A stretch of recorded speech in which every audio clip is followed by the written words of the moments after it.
우리가 소홀히 여기는 것들 가운데서 새롭게 그 가치를 깨닫고 인정하고 또 배워야 될 것이 하나가 있는데, 그것은 바로 감사에 관한 것입니다.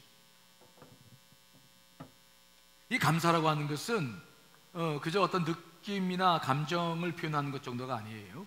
이것은 여러분들이 삶에 살고 있는 삶의 질과 내용에 많은 영향을 미칩니다. 그래서 오늘 사도 바울도 뭐라고 말씀하시냐면은, 감사하긴 하는데 어느 때 감사하러 가는 겁니까? 범사에, 따라합시다. 범사에 감사하라. 범사에 감사하라는 거죠. 좋을 때, 기쁠 때만 아닙니다. 슬프고 힘들고 외롭고 우울하고 그때도 감사하라. 그러니까 우리가 하루 24시간 살아가면서 많은 감정적 변화를 경험하는데, 어떤 순간에도 매번 매시간 감사하라. 자, 오늘 본문의 말씀 한 번 더 읽어보겠습니다. 시작. 범사에 감사하라. 이것이 그리스도 예수 안에서 너희를 향하신 하나님의 뜻이니라. 그런데 이 범사에 감사하는 것이 누구의 뜻이라고요? 하나님께서 우리에게 허락하신 뜻이다. 그래서 이 감사라고 하는 것은 굉장히 중요한 의미가 있는 거예요. 하나님의 뜻을 우리가 찾기를 원하는데, 발견하기를 원해요. 힘들고 어려울 때마다 하나님 뜻이 어디 있습니까? 근데 하나님의 뜻은 뭐냐? 그 순간에도 뭘 하라는 겁니까? 감사. 하나님의 뜻이다. 그러면 거기에 뭔가가 있다는 거예요.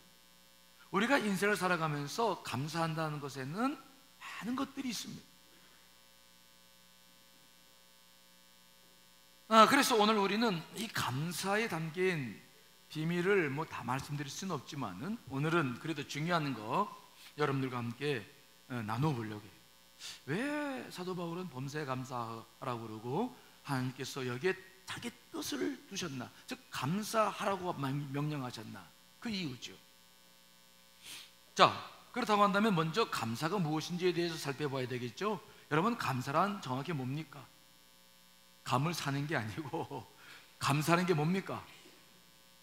이것은 뭔가 내가 어떤 도움을 받거나 물질을 받거나 선물을 받거나 정신적 도움을 받거나 어떤 것이든지 내가 유익을 받았을 때 뭘 느끼는 겁니까? 고마움을 느끼는 거예요.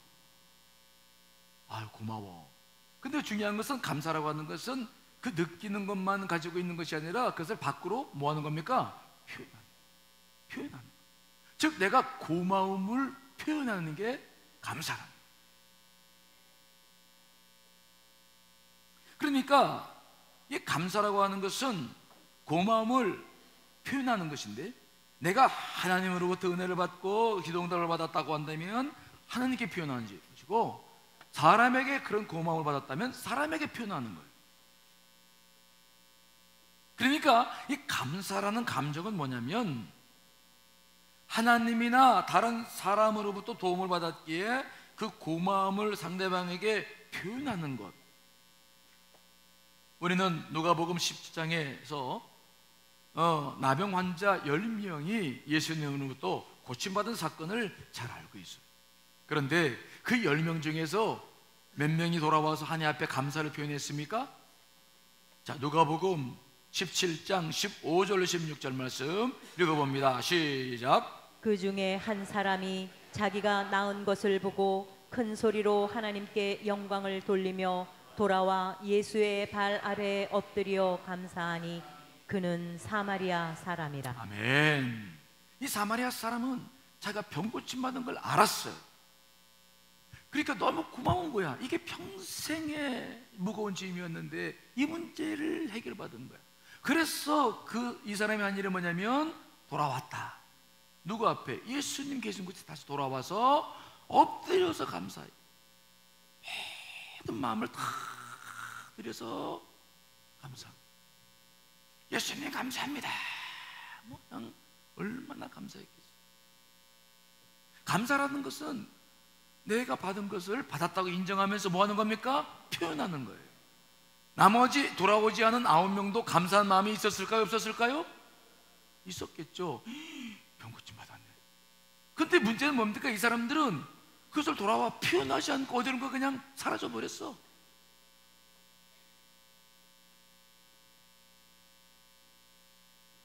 그래서 예수님께서 너무 속상하셔가지고 말씀하셨습니다. 그 아홉은 어디 갔느냐?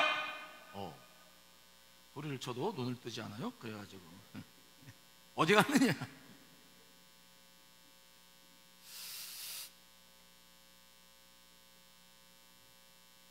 그래서 주님께서는 굉장히 서운한 마음을 갖죠. 근데 돌아온 사람에게는 너무 기뻐한 마음을 갖죠. 감사라고 하는 것은 참 이렇게 중요한 거예요. 그런데 감사라고 하는 것을 가만히 살펴보면 거기에 독특한 특징이 있는데 이것이 감사의 중요성이에요. 이걸 잘 아셔야 돼요. 그럼 어떤 특징이 있느냐? 감사와 다른 감정과 어떤 특징이 있느냐? 이 감사라고 하는 것은 어떤 감정이냐면 내가 상대방과의 관계를 통해서 얻는 감정이에요. 그러니까 감사하는 감정은 내가 아닌 다른 대상과 관계된 감정입니다. 즉 감사란 하나님께나 다른 사람에게 고마움을 느끼고 표현하는 것이지 자기 자신에게 하는 게 아니에요. 이것이 감사가 다른 감정과 구별되는 특징입니다. 우리는 우리 자신에게 화를 낼 수도 있고 분노할 수도 있고 좌절할 수도 있고 자기 자신을 만족하게 느낄 수도 있고 못마땅해 할 수도 있고, 하지만 자신에게 고맙게는 느끼지 않아요. 여러분 자신에게 고맙다는 느낌 가져보셨어요? 물론 요즘 사람들은 하도 짓궂어가지고 자기는 너 고맙다고 막 이렇게도 하고 그러더라고. 근데 그거는 자기가 고맙게 느껴지는 게 아니라 그렇게 하면 좋다더라 그러니까 하는 일이지, 그것을 자기에게 감사하고 있다라고 볼 수 있는 것은 아니에요. 감사라고 하는 것은 뭐냐? 중요한 것이 있는데 다른 사람과의 관계 속에서 나오는 감정이에요. 이해되시나요? 왜냐하면 다른 사람도 받은 게 있기 때문에, 그러니까 그 사람과 관계 속에서 나오는 것입니다. 그렇기 때문에 이 감사라는 감정이 표현됐을 때는 어떤 일이 벌어지냐? 자기 자신에게 아니라 이 자기 자신뿐만 아니라 이 감정의 영향력이 어디로 흘러가냐면 상대방에게 흘러가요. 이해되시나요? 그래서 상대방을 변화시키고 나와 그 사람의 관계를 변화시키고 거기서 다른 것들이 나오게 되는 것이 바로 뭐냐면 감사라고 하는 감정이 가지고 있는 영향력입니다. 즉 감사의 영향력이라는 것은 이게 나를 넘어서는 거예요. 상대방에게 영향을 주는 거예요. 이게 중요한 것입니다. 오늘 사마리아 한 사람이 돌아와가지고 막 예수님께 엎드리며 막 감사했어요. 자, 그러면 예수님께서 어떤 영향을 받았을까요? 그 사람이 감사했을 때 예수님은 그냥 목소처럼 가만히 있어서 당연하게 그래 알았다 그러셨어요? 자, 오늘 본문 말씀 누가복음 17장 17절 19절 말씀을 읽어보겠습니다. 시작. 예수께서 대답하여 이르시되 10사람이 다 깨끗함을 받지 아니하였느냐? 그 9은 어디 있느냐? 이 이방인 외에는 하나님께 영광을 돌리러 돌아온 자가 없느냐 하시고 그에게 이르시되 일어나 가라, 내 믿음이 너를 구원하였느니라 하시더라. 아멘. 이 사건은 잘 보셔야 돼요. 지금 감사해서 돌아온 사람과 예수님과 관계가 어떤 관계가 됩니까? 감사하지 않는 사람 9명과 예수님은 어떤 관계 속에 있습니까? 이걸 잘 보셔야 돼요. 돌아와서 감사한 사람들은 예수님이 기뻐합니다. 그렇죠? 그래서 예수님께서 뭔가가 더 나가. 뭐가 더 나갑니까? 일어나 가라, 내 믿음이 너를 구원하느니라. 육신의 질병만 아니라 그들을 구원하는 축복 받습니다. 그러니까 이 감사라고 하는 것은 그 감사를 했을 때 상대방에게 영향을 주고 감사를 받은 사람이 다시 그 사람에게 영향을 줘요. 선한 영향력이 흘러갑니다. 그러니까 관계가 또 깊어져 가는 겁니다. 이해되십니까? 그런데 돌아오지 않은 9명은 무엇입니까? 예수님께서 어떤 감정을 보이십니까? 서운하셔. 이것들 봐라. 감사해야 될 때 감사하지 않으면 이게 오히려 역감정, 서운한 감정, 부정적 감정을 일으키는 거예요. 그러므로 예수님과 그들 9명과의 관계가 더 이상 진전됩니까? 안 됩니까? 안 돼요. 그것을 끝나요. 예수님이 그들에게 뭐 더 이상 줄 것도 없고 관여하고도 할 것도 없고 그들과 더 이상 관계하지 않습니다. 관계되지 않아요. 굉장히 중요한 원리입니다. 즉 감사하고 하지 않는 것은 그저 그냥 어떤 느낌 정도가 아니에요. 그것이 어떤 결과를 자꾸 나가는 거예요. 함과 나와의 관계를 계속 지속적으로 신뢰시키는 관계로 만들어 나가고, 그래서 예수님은, 하나님은 뭔가 우리에게 더 주고 싶은 것이 있는 거예요. 우리는 더 감사할 것이 더 있는 거예요. 그런 관계들이 지속적으로 발전시켜 나가는 것이 뭐냐? 감사의 관계. 그때 감사하는 것이 있는데, 분명히 주었는데 감사하지 않아, 표현하지도 않고 그냥 내버려둬. 그러면 어떤 느낌이 옵니까? 하나님께서 더 이상 우리에게 뭔가 역사할 통로가 없어요. 그렇게 가치를 느끼지 않으시는 거죠. 이처럼 감사라는 감정은 관계 속에서 일어나기 때문에, 감사가 밖으로 표현할 때 나 자신도 기쁘지만 감사를 받는 대상에게 영향을 미쳐서 그 관계가 서로 깊어져 갑니다. 그러나 감사를 표현하지 않을 때는 관계가 끊겨요. 부정적인 감정이 둘 사이에 형성되는 거예요. 이것이 큰 문제가 될 수 있어요. 여러분들이 누군가 도움받았어. 근데 입을 싹 하고 그냥 감사한 말도 안 하고 아무것도 안 했어. 그럼 그 다음에 만나면 어떤 느낌이 들어요? 감사한 관계가 어떤 관계로 바뀝니까? 서로 말은 하지 않지만 그냥 뭔가 좀 긁어하고, 뭔가 조금 깨끗지 않고, 뭔가 조금 안 좋아. 그러니까 감사라고 하는 것은 하고 안 하고의 문제에 있어서 그 다음 결과가 굉장히 차이가 나는 거예요.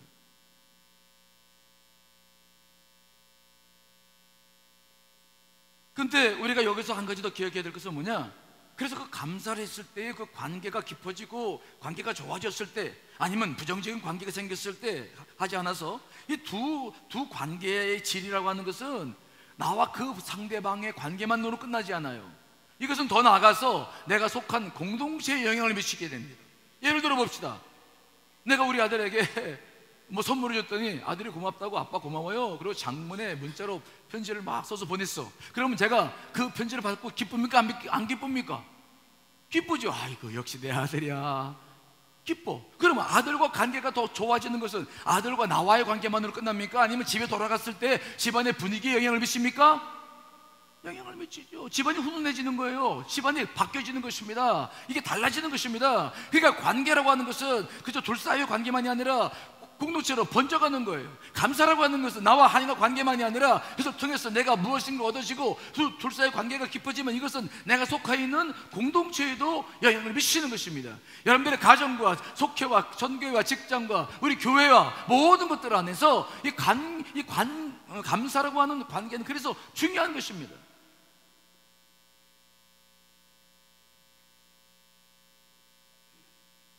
우리는 신실했던 사람 요셉을 알아요. 그는 보디발의 집에서 노예 생활을 했습니다. 하지만 그는 하나님 앞에 감사하면서 신실하게 모든 일들을 감당했죠. 그랬을 때 하나님과 관계가 잘 형성되어져 가요. 고난 속에서도 그는 범사에 감사했습니다. 하나님께서 그를 기억했습니다. 그래서 관계가 생겼습니다. 이 관계가 생겼을 때 하나님은 어떤 일이 일어나게 했습니까? 요셉만 사랑했습니까? 아닙니다. 그가 속한 공동체. 자, 여러분, 창세기 39장 5절 말씀 읽어봅니다. 시작. 그가 요셉에게 자기의 집과 그의 모든 소유물을 주관하게 한 때부터 여호와께서 요셉을 위하여 그 애굽 사람의 집에 복을 내리심으로 여호와의 복이 그의 집과 밭에 있는 모든 소유에 미친지라. 아멘. 보디발은 하나님도 믿지 않았어요. 이방인이었습니다. 그런데 하나님은 요셉 때문에 그 관계를 통해서 그가 속한 공동체를 복을 주신 줄 분명히 믿습니다. 이게 감사의 특징이에요. 감사는 한 사람과 관계가 깊어지고 신실한 관계만 맺어지는 것이 아니라 그 속해 있는 공동체, 가정이나 직장이나 교회나 모든 공동체에 영향을 미치는 것이죠. 여러분들이 감사를 제대로 했을 때 여러분 그 감사는 하나님과 관계만이 아니라 여러분 가정에도 그 은혜가 될 줄 믿습니다. 직장에도, 교회에도. 그러므로 우리 교회가 감사하는 사람들이 늘어날 때에 교회가 정말 온전하게 하나님 앞에 설 수 있는 거예요.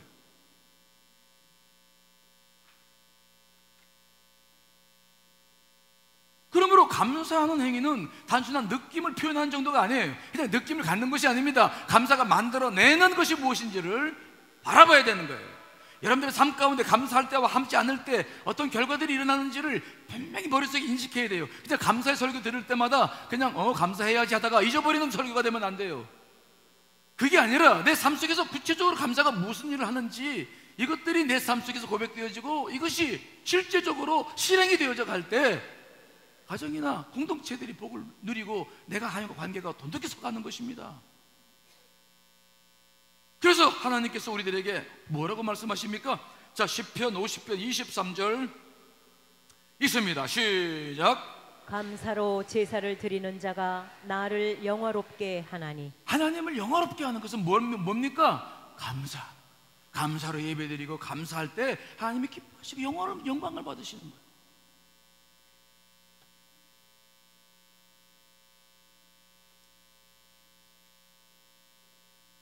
우리가 언제나 감사를 드린다는 것은 이렇게 굉장히 중요한 것입니다. 그냥 단순하게 내 삶 속에서 사사롭게 물론 내 삶 속에서도 감사를 잘할 때마다 관계들이 좋아지고 그런 걸 통해서 모든 것들이 좋아지지만은 더 크게 봤을 때, 영적으로 봤을 때 우리 삶 속에 아주 중요한 결과를 초래하게 하는 것, 감사. 특별히 우리가 이 감사를 해야 되는 것은 뭐냐면 하나님의 성품 자체가 성경을 보면 감사를 받기를 원하시는 성품이 있어요. 우리 부모들이 자녀들에게 감사하다고 소리 한번 듣는 걸 좋아하는 것처럼 성경을 보면 하나님께서 아주 성경을 볼 때마다 명백히 느끼는 게 있는데 하나님 어떤 분이냐? 감사받기를 원하시는 분이에요. 그래서 그분이 만든 것들이 있는데 바로 절기들이에요. 절기. 일부러 만드셨어. 일부러. 그래서 지키라고 말씀하시는 겁니다. 그렇죠? 감사받기를 원하시는 거예요. 그분이 만든 절기가 뭡니까? 제일 중요한 절기가 있습니다. 절기, 일주일마다 한 번씩 돌아오는 절기가 뭡니까? 주일은 무엇입니까? 우주 만물을 지으셨어요. 6일 동안 만드셨고 7일 동안은 안식하셨어. 그러면서 그분이 우리에게 명령하신 게 뭡니까? 예배하라, 감사하라는 거예요.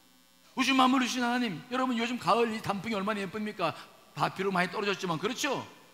예쁘죠? 다른 데 돌아다닐 필요 없어요. 이 세네강만 봐도 이게 얼마나, 우리 세네강만 봐도 그냥 거기에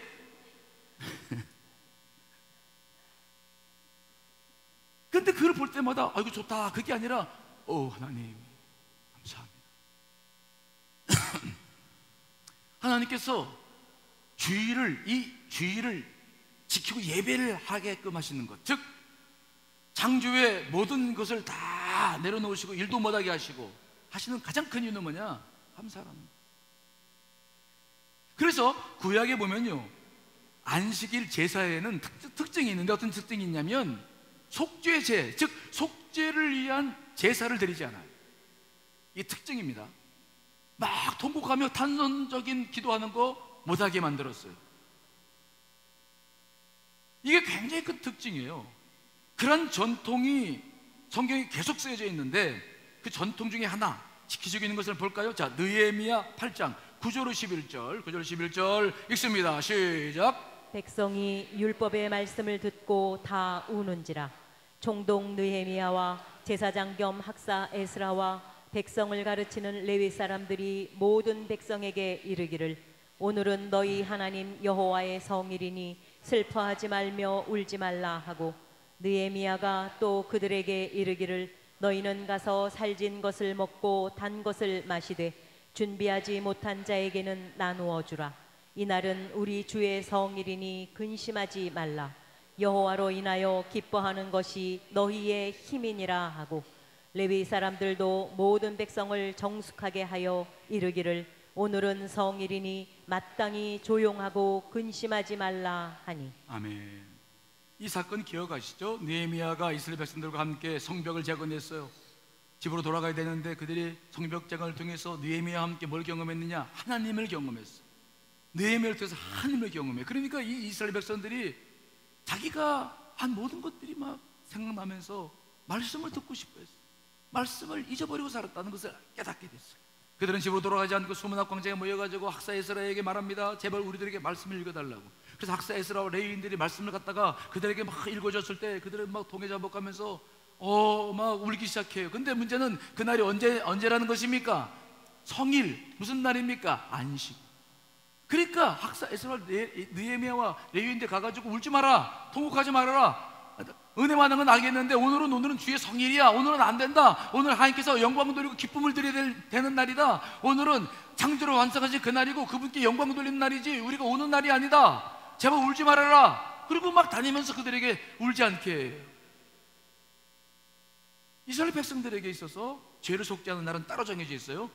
1년에 한 번씩 대속죄일은 누구나가 다 죄를 속죄하는 날이어야 되겠고, 그들은 평상시에 죄를 속죄하려면 늘 평일에 와서 제물을 잡아서 자기 형편에 따라 제물을 잡아가지고 제사를 드리면서 평일에 죄의 문제를 해결하는 거예요. 이해되시나요? 그래서 주일은 왜 있느냐? 감사하게끔 있는 거예요. 기뻐하게 있는 거예요. 그래서 그 다른 어떠한 통곡 소리도 나지 않고 감사와 축제가 되도록 그렇게 하는 거예요. 그래서 우리도 주일 예배를 드리다, 우리 교회 주일 예배를 보면 여러분들이 특징이 하나가 있는데, 참회 기도가 있습니까 없습니까? 참회 기도하는 시간을 드립니까 안 드립니까? 안 드려요. 참회 기도도 중요하죠. 물론 죄의 용서가 늘 중요합니다. 하지만 주일 예배의 특징은 감사에 있어요. 그래서 여러분들이 정말 죄의 문제를 해결하고 통곡하려면은 새벽 예배를 이용하시거나 수요 예배나 금요일에 나오셔서 정말 통곡하며 탄식하며 기도하실 간절히 축원합니다. 그러나 주일 예배는 굉장히 기쁜 예배, 감사 예배가 돼야 돼요. 그러기 위해서 여러분들이 꼭 하는 게 있습니다. 뭐가 있습니까? 감사하는 마음이 있을 때 뭘 해야 되는 겁니까? 그것을 표현해야 돼. 그래서 우리 교회도 보면은 뭘 합니까? 여러분들이 뭐래요? 감사 헌금을 하잖아요. 주일 예물을 드리죠. 11주 예물을 드리죠. 여러분, 이러한 것들은 굉장히 우리들에게 있어서 중요한 것을 이야기를 해주고 있어요. 물질에 대해서 하나님께서 말씀하시기를, 예수님께서 말씀하시기를, 물질인 것은 내 마음이 있다. 물질은 중요합니다. 우리의 생명과 같은 것입니다. 그렇기 때문에 감사라고 하는 것이 늘 표현될 때 물질이 사용됩니다. 물질을 누가 만드셨습니까? 하나님이죠. 그분께서 주신 물질을 가지고 살고 있기 때문에 정말로 감사했을 때에는 말로는 안 돼요. 그런 식으로 인생을 살면 안 돼요. 여러분, 사람과 관계도 마찬가지 아닙니까? 늘 감사합니다 말은 하는데 뭔가 주고받는 게 없으면은 그거 진심으로 받아들일 수 없어요. 하나님 앞에 나올 때 그 감사를 표현하기 때문에 우리가 늘 주일 예물 드리고, 11주는 우리 물질 주신 것에 감사해서 드리는 것이고, 또 다른 감사의 예물들은 다른 감사의 예물, 특별한 것이 있을 때 드리는 것이 예물들이에요.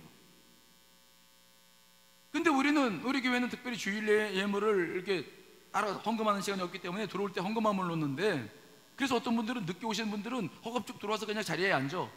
예물을 드리질 않아. 예물을 드리지 않는 것은 감사하는 마음이 없는 거예요. 표현되지 않는 거예요. 그것은 다른 문제를 야기시킵니다. 그 물질, 제가 지금 목사님, 우리 목사님 돈 좋아하는가 보다, 교회 오니까 돈 얘기하네, 그렇게 생각해서도 괜찮은데, 지금 제 얘기를 하는 게 아니라 누구 얘기를 하느냐면 하나님께서 갖고 있는 마음을 드리는 거예요. 이게 중요한 것입니다.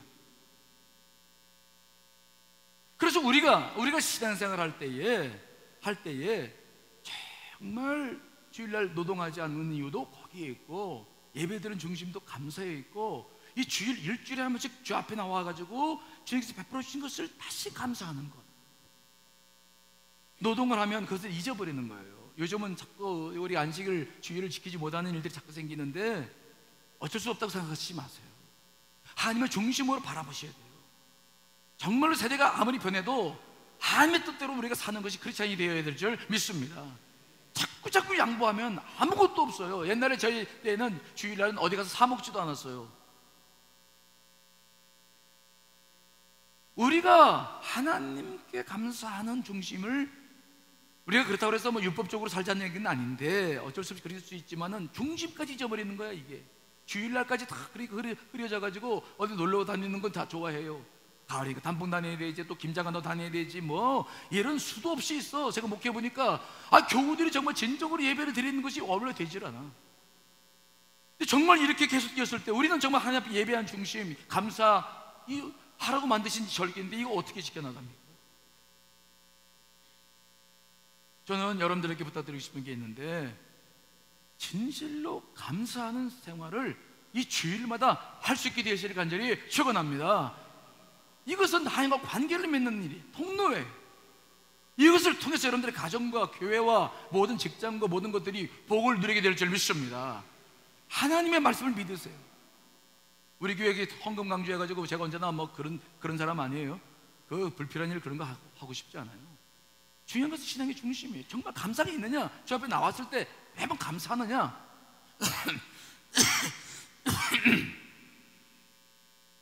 다음에 하나님께서 감사를 받기 원하셔서 만드신 것이 있는데 3대 절기를 아예 그냥 못 박아서 이거 지키라고 말씀하세요. 하나님은 뭘 받기로 원하시는 분이라고요? 감사 받기로 원하시는 분이에요. 그분이 만들어 놓은 절기가 뭡니까? 자, 신명기 16장 16절 읽어봅시다. 시작. 너희 가운데 모든 남자는 1년에 3번 곧 무교절과 칠칠절과 초막절에 내 하나님 여호와께서 택하신 곳에서 여호와를 배웁되 빈손으로 여호와를 배웁지 말고. 아멘. 하나님의 마음을 아시겠죠? 일부러 3가지 절기를 만들어요. 첫째는 무엇입니까? 무교절. 무교절은 6월절. 이스라엘 백성들이 구원받은 날, 그들은 출애굽을 했습니다. 하나님의 은혜로 자연이 되어져서 시내산에서 말씀과 율법을 받고 하나님의 백성이 되었습니다. 하나님은 그들을 구출하셨는데 그렇게 자신이 구원했다는 사실을 매번 감사받기 원하시는 겁니다. 이해되시나요? 하나님께서 감사받기를 원하시는 중요한 것 가운데 하나는 뭐냐? 내가 구원받았음을 감사해야 될 줄 믿습니다. 하나님은 우리를 구원해 주셨고 잊어버리시는 분이 아니에요. 자기 아들을 보내셔서 우리를 구원하셨는데 잊어버리는 게 아니라 날마다 우리로부터 감사합니다. 저를 구원해 주셔서 감사합니다. 이게 고백되어지고 이게 주 앞에 드려지를 원하는 거예요. 그런데 그때 감사할 때도 무엇으로 나오지 말라는 겁니까? 지금 빈손으로 나오지 말라는 거예요. 그거 빈말 하지 말라는 거예요. 하나님한테 물질 좋아한다고 그렇게 말씀하실 거예요? 하나님 돈만 좋아하시는데 그렇게 말씀하실 거예요? 물질 누가 만드셨습니까? 그만큼 우리에게 소중한 것도 알고 계세요. 그렇게 자꾸 부정적으로 보시면은 우리는 물질을 통해서 더 큰 자유를 못 누려요. 그래서 하나님은 이 무기절을 지킬 때에 이 3가지 절기 지킬 때마다 언제 이 3가지 절기를 지키게 하셨냐면은 이스라엘 백성들이 1년에 3번 수확을 하는데 전부 수확하는 절기랑 맞춰요. 이 무기절 6월절은 언제를 마치느냐? 겨울보리를 수확했을 때 무기절을 지키게 만들어요. 이해되시나요? 하나님의 참 특별한 은혜예요. 하나님께서 어떻게 우리의 중심을 보시는지를 잘 보셔야 돼요. 두 번째 지켜야 될 것은 뭐냐? 77절. 이것은 77, 49 이거 오순절을 말씀하는 거예요. 이건 맥주 감사절입니다. 이것을 어떻게 지켜졌냐면 이스라엘 백성들이 출애굽을 해가지고 49, 50일 정도 걸어서 도착한 곳이 어디냐면 시내산입니다. 어디요? 거기서 하나님께서 그들을 하나님 백성으로 삼아주셔서 그들의 율법과 십계명을 주셨어요. 그들을 자기 백성 삼았습니다. 특별한 날이죠. 그리고 신약에 오면은 이때 어떤 역사가 이루어집니까? 오순절 성령 역사가 이 땅에 임하게 되는 줄 믿습니다. 이 절기, 이것을 감사하라는 거예요. 말씀을 주시고 성령을 주신 것을 또 감사받기를 원하시는 거예요. 내가 너희들을 사랑해서 말씀을 줬지 않느냐? 내가 너희들을 사랑해서 성령을 보내지 않았느냐? 그래서 또 감사하기를 원하시는 거예요. 감사받기 원하시는 거예요. 그런데 이 맥주절은 그래서 무엇과 오순절 이것을 감사하라고 하면서 어떤 절기랑 연결시켜 주셨냐면은 우리가 잘 알고 있습니다만은 여름 보리와 밀을 거두는 시기와 다 맞게 하셨어요. 물질을 드릴 수 있는 기회를 열심히 해서 감사하게끔 하시는 거예요. 우리는 맥주 감사절을 지키고 있죠. 7월 첫째 주입니다. 세 번째 지키는 것이 초막절인데 이것은 우리가 지금 다음 주에 드리는 추수감사절입니다. 이 초막절은 무엇입니까? 광야 생활하면서 그들이 초막을 치고 그들은 광야 생활을 했어요. 근데 그때 하나님께서 만나와 메추라기를 먹여 우리에게 내려주신 줄 믿습니다. 반석을 쳤어, 물을 주셨어요. 그래서 이스라엘 백성들은 그 자기들의 광야 생활 속에서 역사하신 하나님을 기억하게 하셨고, 하나님은 그렇게 자기가 일상생활 동안 그들을 인도해 가시는 은혜도 감사받기로 원하셨습니다. 초막절, 추수감사절은 무엇입니까? 우리를 1년 동안 인도해 주신 것에 대한 감사인 줄 믿습니다. 주님 1년 동안도 광야 같은 인생 속에서 나에게 반석을 쳐서 물을 먹여주시고 만나 메추리를 먹여주셨군요. 하나님 감사합니다. 그래서 이것은 이스라엘 백성들에게 올리브와 포도를 수확하는 절기랑 딱 맞게 만드셨어요. 빈손으로 나오지 않도록 하나님 스스로가 그런 구조를 만드시는 거예요. 우리가 충분히 감사를 표현할 수 있도록 기회를 주시는 거죠. 추수감사절은 무엇이냐? 우리가 이제 가을 절기를 통해서 주 앞에 드리는 것이지만 더 큰 의미가 있는데, 저는 1년 동안 광야 같은 인생길에서 우리를 지켜주시고 인도해 주신 하나님 앞에 감사하는 절기가 추수감사 주일인 줄 믿습니다. 이것들이 주 앞에 드려지고 하나님은 이것을 받기 원하셨기 때문에 지키라고 말씀하시면 명령이에요. 이거는 그냥 지키든 말든 그냥 둬라, 그게 아닙니다. 반드시 지켜라. 굉장히 중요한 명령이죠. 하나님께서 감사받기를 원하신다. 우리 부모의 마음에 똑같아요. 우리도 자식들 보면서 늘 어떤 걸 좋아합니까? 뭐 조금 해주면 뭘 기다려요? 이놈이 감사를 할까 안 할까? 주면 감사 안 하면 서운해, 이 자식 이게 그냥. 근데 감사를 해주면 어우, 역시 내 아들이야, 내 딸이야. 하나님은 감사받기를 원하십니다. 그러므로 감사를 통해서 우리는 한국 관계가 깊어지고 그 통로를 통해서 공동체가 복을 받고, 이런 역사들을 지금도 경험하고 있는 거예요. 그런데 그 세 번의 절기 중에서 독특한 특성이 하나가 있는데, 그 세 번의 절기는 어떤 특성이 있느냐? 전부 이스라엘 백성들은 모여서 함께 제사를 지냈고요, 반드시 그때 드려진 모든 제물들을 어려운 이웃들과 다 나누는 특징이 있습니다. 이해되시나요? 주 앞에서 드려진 모든 것들을 어려운 이들과 나누면서 그 공동체를 풍성히 하는 거예요. 풍성히 나눌 때에 바로 함께 주신 그런 복들도 함께 나누신다는 생각을 가지고 그들은 이 세 번의 절기를 늘 나누는 습관이 있어요. 그래서 우리가 속회 회원들, 우리가 교회에서는 많이 나누고 있죠. 교회적으로는 속회도 작은 교회죠. 그 공동체가 이런 추수감사제를 드릴 때에 비록 다들 어렵지만 그래도 작은 것들을 주 앞에 드려서 나누게 하는 이유가 거기에 있어요. 이게 하나님께 원하신 뜻이고 하라고 하신 것이기 때문에 우리가 지금도 순종하는 거예요. 그러므로 우리는 이 감사절을 보낼 때에 정말 이 본뜻을 깊이 기억하십시오. 자, 오늘 우리가 이 감사에 대한 설교를 듣고 있는데, 오늘 이 감사에 대한 설교 중에서 무엇이 제일 중요합니까?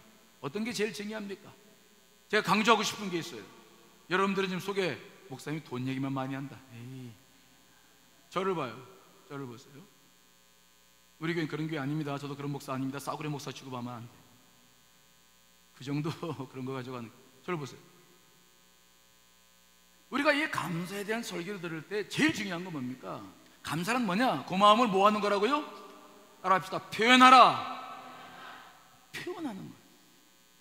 이것이 중심이에요. 여러분, 우리 여성교회원들에게 물어봅니다. 여러분, 사랑한다고 표현 잘하는 남편하고 살고 싶어요? 아니면 평생 사랑한다는 말도 하지 않은 목석 같은 남편하고 살고 싶습니까? 하지만 다 속에 들고 있어. 아니, 뭔가 해주면 고맙다고 그러고 사랑한다고 표현하고, 그래야 살맛이 나는 거 아닙니까? 그렇죠? 맞대.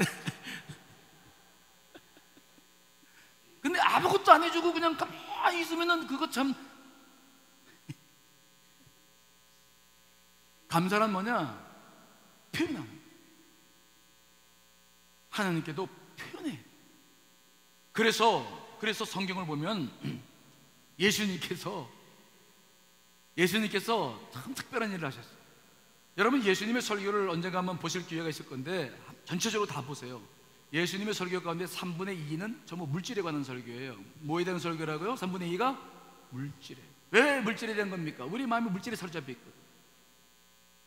그래서 여러분, 마가복음 17장에 보면은 독특한 마가복음 12장에 보면 예수님이 독특한 현장을 우리가 발견하게 되는데, 예수님께서 헌금함에 곁에 서 있는 거야. 야, 이런 예수님, 마가복음 12장에 기록되어 있잖아요. 예루살렘의 성전으로 사람들이 들어오면서 다 예물을 드리는데 그 옆에 서 있어서 예물을 드리는 걸 보시는 거야. 야, 여러분, 오늘 여러분 들어올 때 예수님 제가 서가지고 딱 헌금하는 모습을 보고 있다면 여러분 마음이 어떨까요? 에이씨, 우리 목사님 돈만 좋아하고 그냥 그럴 거야. 근데 예수님이 딱 서가지고 헌금하는 모습을 보고 있어. 마가복음 12장에 직접 기록되어 있어요. 그 당시 헌금함은 노쇠로 되어 있어요. 그 당시엔 지폐가 없어요. 종이가 없으니 다 동전인데, 근데 이게 단위가 큰 동전은 소리가 크고 얇은 종이는 소리가 잘 나지 않잖아요. 그래서 돈 많은 사람들은, 그 당시 돈 많은 사람들은 그 동전을 아주 그냥 조금 단위가 약한 걸로 많이 준비해 와가지고 헌금대 서가지고 늘 그냥 사람들 쭉 기다리고 서 있는데 거기서 서가지고 천천히 붓는 거야. 땡그랑 땡그랑 땡그랑 땡그랑 땡그랑 땡그랑 땡그랑 땡그랑 땡그랑. 이게 시간이 얼마나 되나, 이게 이제 그 사람의 부예요. 내가 이만큼 헌금한다. 땡그랑 땡그랑 땡그랑. 사람들이 막 다 보면서 와. 근데 예수님은 정말 그게 모습이 싫으신 거예요. 예수님이 봤을 때 도대체가 헌금을 어떤 중심으로 하는지, 왜 하는지. 여러분, 하나님의 중심은 양에 있죠. 그런데 그래서 마음이 불편했는데 오늘 갑자기 그 헌금들이 다 끝나고 난 다음에 가난한 여인 나와서 헌금을 하는데 겨우 뭘 헌금하는 겁니까? 랩돈 2개. 요즘으로 말하면 두 랩돈은 우리나라 돈을 계산해 보면 1,100원이에요. 얼마라고요? 1,100원. 1,000원짜리 한 장 내는 거예요. 근데 그 여인이 그 헌금을 내는 모습을 보면서 예수님께서 너무 기뻐하셔가지고 마가복음 12장에 보면은 제자들을 얘들아 다 모여라! 모여요. 그리고는 그것을 나누시는 거예요. 감동을 먹으시는 거예요. 자, 왜 그 감동을 먹이실까? 자, 마가복음 12장 43절로 44절 있습니다. 시작. 예수께서 제자들을 불러다가 이르시되 내가 진실로 너희에게 이르노니 이 가난한 과부는 헌금함에 넣는 모든 사람보다 많이 넣었도다. 그들은 다 그 풍족한 중에서 넣었거니와 이 과부는 그 가난한 중에서 자기의 모든 소유 곧 생활비 전부를 넣었느니라 하시니라. 아멘. 우리는 하나님께서 어떤 기준으로 우리의 마음을 보시는지를 아셔요. 매번 감사해야 됩니다. 그런데 하나님은 양을 보는 게 아니에요. 얼마나 저 사람이 많이 드렸나, 그게 아니라 어떤 중심으로 드렸나. 그 부자들에게 있어서 그들이 헌금을 아무리 많이 해도 그 헌금은 그 부자들의 생활 속에 영향을 미치는 게 없어요. 그 헌금은 해도 그만, 안 해도 그만, 그 사람들의 삶 속에 영향을 미치는 게 없어. 그 돈은 뭐 빠져나가도 아무런 뭐 영향이 미치지 않아요. 근데 이 여인에게 있어서 2랩돈은 그렇지 않아요. 생활비 전부를 드렸다고 예수님께서 말씀하셨습니다. 생활비라는 게 뭘까요? 돈이 없는 사람들은 생활비라고 했을 때 주로 먹는 거예요. 그렇죠? 우리 옛날에도 그랬어요. 우리 돈 없을 때, 어렸을 때 살았을 때 하루 3끼 밥 먹는 게 중요한 것입니다. 돈 없는 사람들이 무슨 옷을 입을까, 무슨 신을 신을까 걱정합니까? 그건 사치죠. 하루 3끼 먹는 거. 그러니까 생활비라고 했을 때 이것은 그들이 먹고 살아야 될 양식인데 이것을 다 드린 것입니다. 하나님이 거기에 너무 예수님께서 감동받으신 거야. 2엽전 2입인데 다 드렸어. 그래서 예수님께서 뭐라고 말씀하십니까? 그날 그 많은 사람들이 드린 헌금 수천만 원보다 이 한 여인이 드린 2랩돈이 훨씬 크다. 왜? 이 여인은 생활비 전부를 드리며 감사했어요.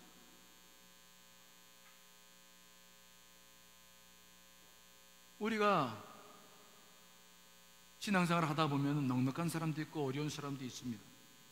어렵다고 헌금 못하는 거 아니에요. 작은 돈 드린다고 걱정하지 마시고 정말 마음을 들이실 간절히 축원합니다. 하나님의 관심을 잘 모셔야 돼요. 넉넉히 사는 분들도 헌금할 때 조심하셔야 돼요. 정말로 내 마음에 아무 느낌도 없는 헌금 그냥 드려봐도 뭐 그거 뭐 있으나 없으나. 여러분, 우리가 그렇게 하나님과 관계를 맺는다는 것은 이것은 정말 옳은 방법이 아니에요. 그렇다고 해서 뭐 오늘 여인처럼 전부 다 드려 그런 생각 같지 않아요. 중요한 것은 뭡니까? 정말 감사의 중심을 담아 드려지시기를 간절히 축원합니다. 그게 중요한 거예요. 그게 중요해요.